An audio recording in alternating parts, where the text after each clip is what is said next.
दत्तगुरु मंडळी, येणारे 30 तारीख म्हणजेच दुर्गा अष्टमी आहे आणि या दिवशी प्रत्येक मनोकामना भगवती आपली पूर्ण करते आणि भगवती आपल्याला कृपादृष्टी करते. छोटासा उपाय करायला विसरू नका. सर्वात प्रथम आपल्याला करायचं आहे की तुमच्या घरात जे काही घट असतील किंवा एखादी भगवतीची मूर्ती असेल किंवा तुम्ही मंदिरात जाऊन केलं तरी काही हरकत नाही.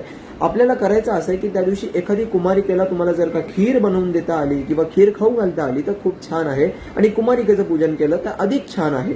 जर का तुम्ही ऑफिस वगैरे मध्ये असाल तर किमान खीर वगैरे तरी खाऊ घाला.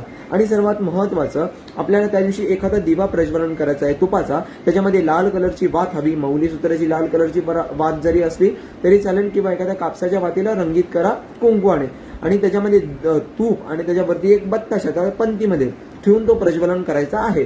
आणि यासोबतच तिथं ललिता सहस्त्रनाम हे स्तोत्र पठण करायचंय. ते जर का नाही जमलं तर किमान 108 वेळा श्रीमंत्र हा जो काही असेल तो 108 वेळा भगवतीच्या समोर पठण करा आणि तुमची जी काही मनोकामना असेल ती भगवतीला नक्की सांगायला विसरू नका.